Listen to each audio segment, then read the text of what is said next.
Hello everyone, welcome to Study IQ. I, Dr. Gaurav Garg, welcome you to this video, which will be very important for your UPSC Prelims Exam 2021 and even for the mains exam. So in this, I will cover the wildlife sanctuaries and national parks that have been in news in the last 1 year. So starting 1st of July 2020 till now, almost end of February.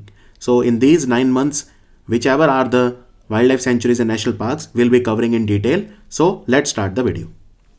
But before I start, I want to ask you a very important question. Try to answer it.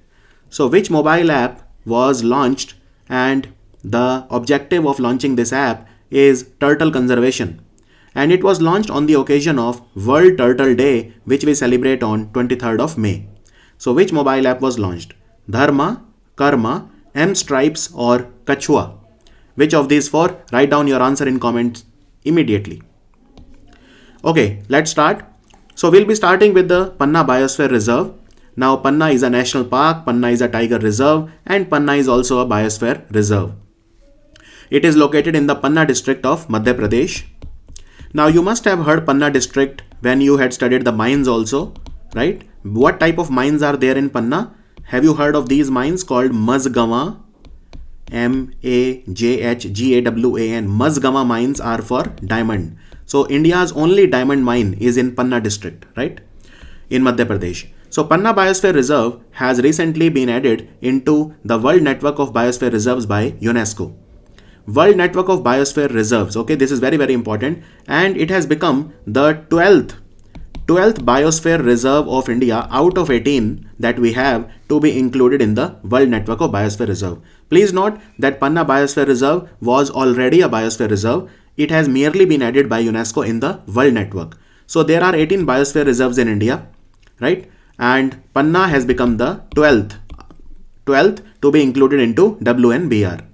Panna Biosphere Reserve is located not only in Panna but also in the adjoining Chhatarpur district of Madhya Pradesh, and it is situated in the Vindhya mountains, which are an example of the block mountains, right? Vindhyas and the Satpura are the block mountain, whereas the Himalayas and the Aravalis are the fold mountain. Aravalis are the old fold mountain and Himalayas are the new fold mountain. So in this video, I will not be restricting myself to only environment and ecology. If I believe there is any fact to be given which will enhance your knowledge, I won't pull any punch, okay? So Ken River flows through it. In fact, you must have heard about the Ken-Betwa river linking project. So Ken-Betwa river linking project will actually affect the Panna Biosphere Reserve. And Panna National Park was declared as the 22nd Tiger Reserve of India. If I ask you a question, how many tiger reserves in India? How many tiger reserves are there in India? The answer is 51. Earlier there were 50, and the 50th Tiger Reserve of India was the Kamlang Tiger Reserve in Arunachal Pradesh. And very recently we have the 51st Tiger Reserve called the Meghamalai Shriviluputtur in Tamil Nadu. I will come to it later. So which was the first biosphere reserve from India to be included in the World Network of Biosphere Reserve? It is the Nilgiri Biosphere Reserve. Nilgiri or the Blue Mountains, which we call as the connecting link or the place where the Eastern Ghat join with the Western Ghats. So Nilgiri Biosphere Reserve was actually the first biosphere reserve in India also, and it was the first biosphere reserve from India to be included by UNESCO in the World Network of Biosphere Reserve. So that is about Panna. Now coming to the Tiger Reserve, which I just mentioned to all of you. So 51st Tiger Reserve of India, and here we have it finally. It is the Meghamalai Shriviluputtur Tiger Reserve. Basically, there are two wildlife sanctuaries. One is the Meghamalai Wildlife Sanctuary, and it is spread across the district Theni and Madurai in Tamil Nadu. And Meghamalai Wildlife Sanctuary, basically Meghamalai is also known as High Wavy Mountain, and it is famous for the cardamom plantation. And then we have the Shriviluputtur Wildlife Sanctuary, which is famous for the conservation of grizzled squirrel. So it lies along Kerala's Periyar Tiger Reserve. So Shriviluputtur Grizzled Squirrel Sanctuary is right at the border of Tamil Nadu and Kerala. Now Meghamalai and Shriviluputtur, they have been joined together to create a tiger reserve, and it will be India's 51st Tiger Reserve. What is the difference between a wildlife sanctuary, a national park and a tiger reserve? Basically, national park has more restrictions compared to a wildlife sanctuary, and any wildlife sanctuary or national park, if it is brought under Project Tiger, then it gets extra funds for conservation, and then we call it a tiger reserve. Remember, it is not merely enough that a state government notifies a tiger reserve, it has to be notified by the National Tiger Conservation Authority, that is the central government. Because a lot of states in the last 5 to 10 years, they have declared their own tiger reserves, but those have not been notified so far by the National Tiger Conservation Authority. So as of now, officially we have 51 tiger reserves in India. Okay, now let's come to another important place, which is the Kanhargaon forests. So Kanhargaon forest have been upgraded to a status of a wildlife sanctuary. And not only that, with that, Maharashtra now has 50 protected areas. When we talk of protected area, we talk about the wildlife sanctuary, national park, or tiger reserve, or conservation reserve, or community reserve, right? So these are what we call the protected areas. So Kanhargaon Sanctuary has been declared, and it is the 50th wildlife sanctuary of Maharashtra. It is located in the Chandrapur district. Here you see in this map, it's a schematic map. So this is where you have Tadoba. This is what you call the Tadoba National Park. In fact, adjoining area, we call it Tadoba Andhari Tiger Reserve also. This is Ghodazari Wildlife Sanctuary. It is also located in Chandrapur district. It was notified 2 years back. And this is where we have the Kanhargaon Wildlife Sanctuary. So you can see that Kanhargaon Wildlife Sanctuary and Ghodazari Wildlife Sanctuary are in vicinity to each other, and they also are in continuity with the buffer area of the Tadoba National Park or Tadoba Andhari Tiger Reserve. So this sanctuary was first proposed in 2014, but it has taken 7 years because there was stiff opposition from the Forest Development Corporation of Maharashtra, because Kanhargaon forests are a rich source of wood for the furniture industry. So, and because now it is declared as a wildlife sanctuary, it is a protected area, so no commercial operations will be allowed in this. So that is why it took some time, and it will cover 269 square kilometer area. So Kanhargaon in Chandrapur district of Maharashtra is the 50th wildlife sanctuary. And when I talk about wildlife sanctuaries or national parks, try to remember as many as you can. So for example, Maharashtra has Bor Tiger Reserve, Melghat Tiger Reserve, Navegaon National Park, Navegaon Nagzira Tiger Reserve, Sahyadri Tiger Reserve, Sanjay Gandhi National Park, which is in Borivali in Mumbai, and very rich. Maharashtra is like really rich in wildlife. Now, can you identify these beautiful flowers? Basically, these are beautiful, but these are invasive. So this is what you call Lantana camara. This is what you call a weed. What is a weed? Weed is basically something that is detrimental to the indigenous species, indigenous plant species. It's usually a foreign plant that is introduced in a country, and you can also call it a foreign invasive species. So Lantana camara is a weed, and the problem is it grows very fast. And now there was a nuisance created in the Sajjangarh Wildlife Sanctuary. So Sajjangarh Wildlife Sanctuary is in Udaipur in the beautiful Aravalli Hills in Rajasthan. And Sajjangarh Wildlife Sanctuary, they started the mission Lantana. Why they started mission Lantana? To uproot the invasive Lantana camara bushes. So what happens is, let's say this is a forest.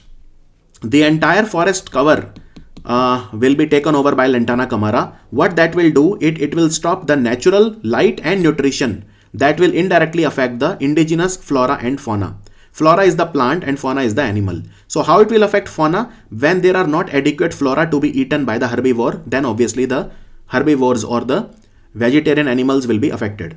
So in some regions, the plant has made inroads into the pasture. What are pastures? Pastures are the grasslands where the cattle graze. So what that will do, if Lantana camara makes its way into the pastures, that will shrink the cattle grazing area, and it will affect the livelihood of the villagers, because if their animals don't have much to eat, then it will be economically detrimental. So that, and another thing, Lantana camara also gives some fruits or berries, and these are also toxic. These contain toxic chemical. So the toxic substance is present in the foliage or leaves and the ripe berries, and they also affect the animal. And the expansion of Lantana camara stopped the natural growth of the grass and other shrubs.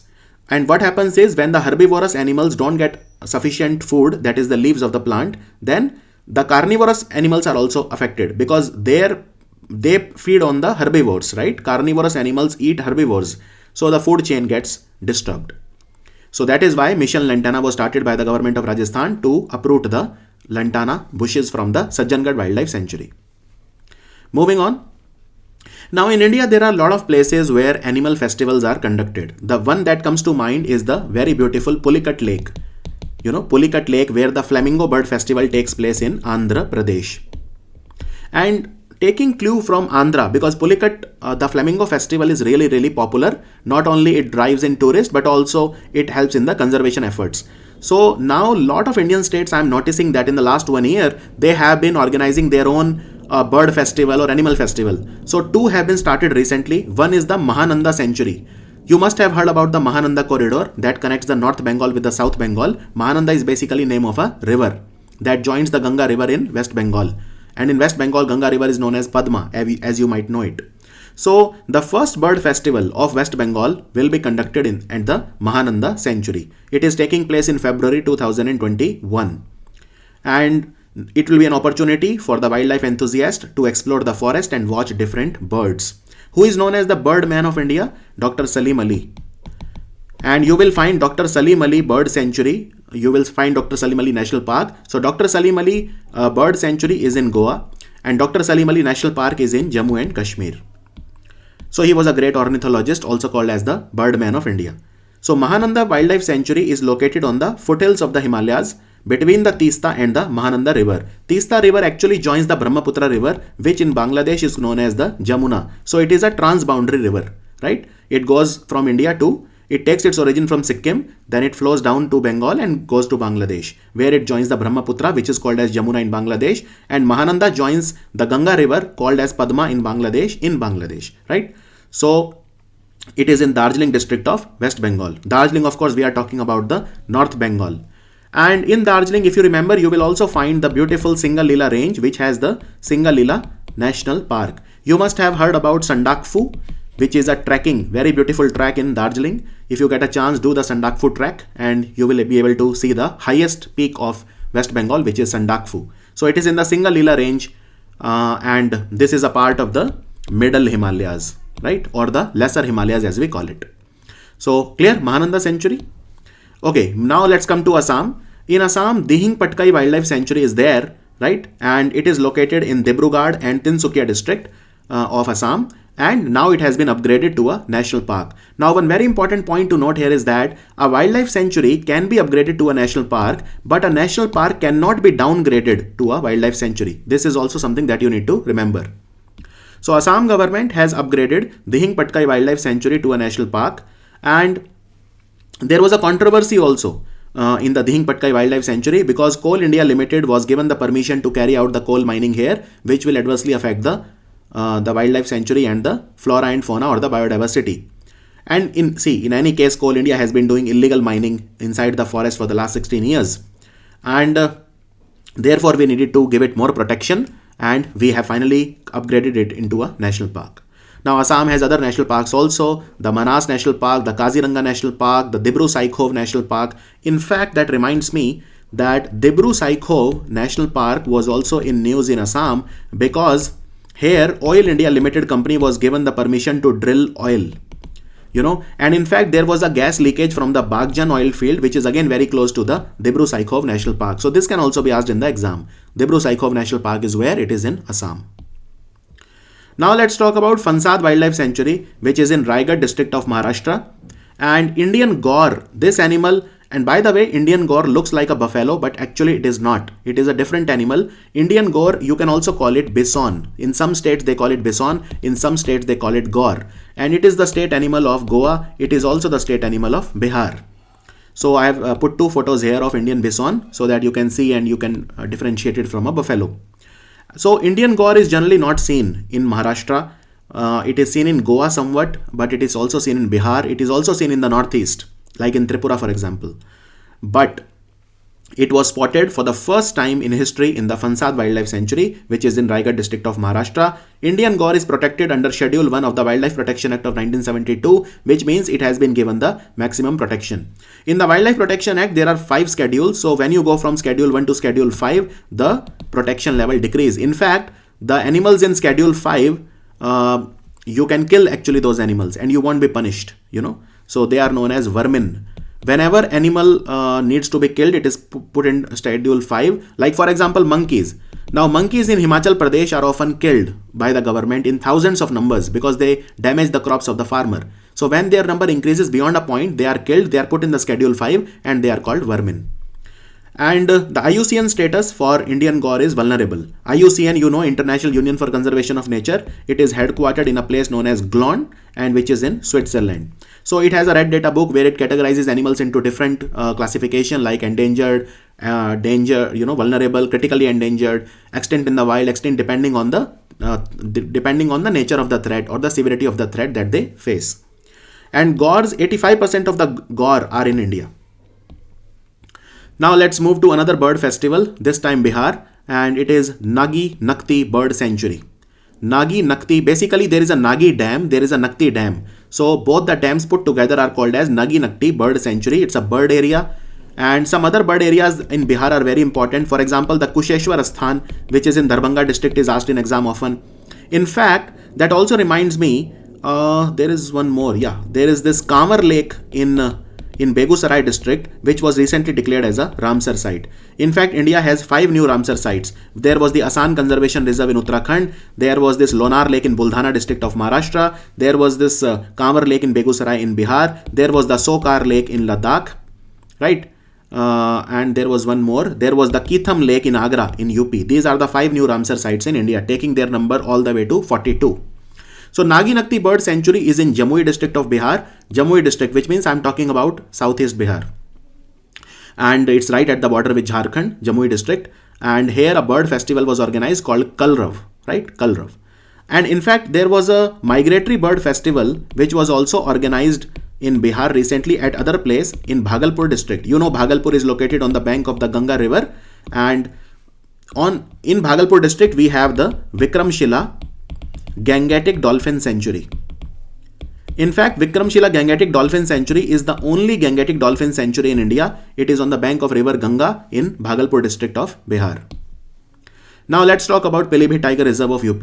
So there is something known as T into 2, which means what? It means by 2022, the 13 tiger range countries are those countries which have tigers, okay? And 70% of the tiger population is in India. 70% tiger population of the world is in India. In India, highest number of tiger was seen in Madhya Pradesh, then in Karnataka. And in fact, the highest number of leopards was also recorded in Madhya Pradesh according to the recent leopard survey. So Pilibhit Tiger Reserve has actually doubled their tiger numbers. Pilibhit Tiger Reserve is located in Pilibhit, Lakhimpur Kheri and Bharej district. All the 3 districts are adjacent to Nepal. You know, these are located right at the Nepal border, and it has doubled the tiger population in the last 4 years. That is why it was given the T into 2 award. Uttar Pradesh has 3 tiger reserves. One is Pilibhit, one is the Dudhwa Tiger Reserve, and then we have the Amangarh Tiger Reserve. Now, Amangarh Tiger Reserve is nothing but it is the extension of the Jim Corbett Tiger Reserve of Uttarakhand. So that part of Jim Corbett Tiger Reserve which comes to UP is actually the Amangarh Tiger Reserve. And the 13 countries where tigers are seen are called tiger range countries. These countries met in St. Petersburg in Russia in 2010, and they said that by 2022, which we will double the tiger population. Has any country done it? Yes. The first country that doubled the tiger population was Nepal, and second was India. So both Nepal and India have doubled their tiger population well before the limit deadline, which is 2022. Now let's talk about Shivalik Elephant Reserve. Basically, in the capital of Uttarakhand, which is Dehradun, there is an airport called as Jolly Grant Airport. Now, there are reports that this airport will be expanded and it will be named after Atal Bihari Vajpayee also. And they want to expand Jolly Grant Airport. But the problem is that very near to Jolly Grant Airport, we have the Shivalik Elephant Reserve, which was notified as an elephant reserve under the Project Elephant in 2002 by the government of Uttarakhand. In fact, Uttarakhand was created in 2000 by segregating it as a separate state from UP. In 2000, on 9th of November, they celebrate their statehood day. So Jolly Grant Airport, remember that it will be expanded, but it is very close to Shivalik Elephant Reserve, but also to Rajaji National Park. Now, Rajaji National Park is in Haridwar district, right at the foothills of the Himalayas, of the Shivaliks or the outer Himalayas. And if this airport has to be expanded, then there will be a lot of compromise in the Rajaji National Park and Shivalik Elephant Reserve. The biodiversity and flora and fauna will be affected.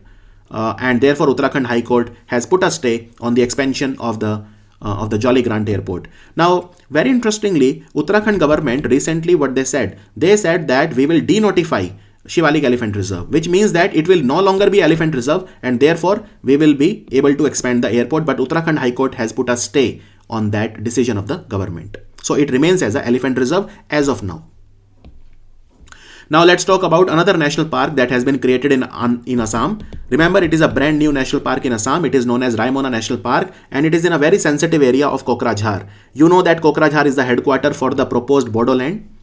So this will be the sixth national park in Assam, Raimona National Park. Basically, what they have done is there is a Ripu Reserve Forest, which is the buffer area of the Manas National Park. Now, Manas National Park, some part of it is in India and some part of it is in adjoining Bhutan. In Bhutan, they call it Royal Manas National Park. That is the only difference, right?